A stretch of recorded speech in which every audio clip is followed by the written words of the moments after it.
मेरा नाम मोहम्मद आसिम है और मैं मैकेनिकल इंजीनियरिंग का स्टूडेंट है और हमने एफआईपी में ए इंटीग्रेटेड यूवी बनाया है। इसमें हमने SU-27 मॉडल जो फाइटर जेट का मॉडल इस्तेमाल किया है। हमने जिसमें मेन काम किया वो ए इंटीग्रेशन किया है। A integration for the sake of कोई भी हमारा टारगेट होता है उसको डिटेक्ट करके या उसको ट्रैक करता है, देन पेलोड मैकेनिज्म से उसके ऊपर पेलोड ड्रॉप करता है। इसके मुख्तलिफ यूजेज़ है। सर्विलेंस पर्पज़ के लिए हम यूज़ कर सकते हैं, फॉर द रेस्क्यू ऑपरेशन हम इसको इस्तेमाल कर सकते हैं।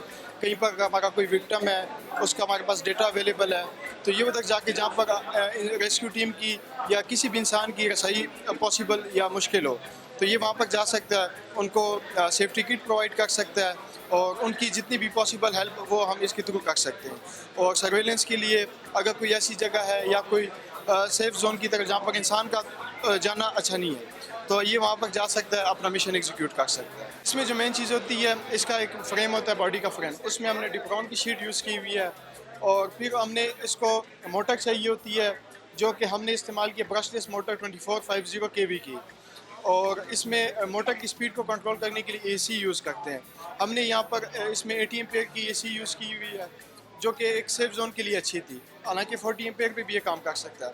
उसके बाद फॉर ए इंटीग्रेशन इसमें हमने ESP32 बिल्ट इन कैमरा उसमें आता है, कैमरा एज ए सेंसर उसमें काम करता है, वो हमने यूज़ किया हुआ है for computer vision A detection और टारगेट के पेलोड मैकेनिज्म ड्रॉप करके।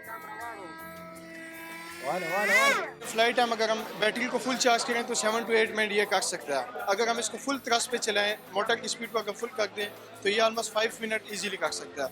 और अगर हम इसकी रेंज की बात करें तो 7 to 8 किलोमीटर इसकी रेंज है। इसमें हम ये कर सकते हैं कि हम इसमें फ़्लाइट ऑटोनमस कर सकते हैं और मज़ीद इंप्रूवमेंट हम इसमें कर सकते हैं। इसको ये तो हम अपने प्रोटोटाइप बनाए, इसको लार्ज स्केल पर हम बनाने की कैपेबल है और हम कर सकते हैं। हम हुकूमत से तो ये दरख्वास्त करेंगे कि ऐसे नौजवानों को मौका दो जो कि मुल्क का फ्यूचर बने।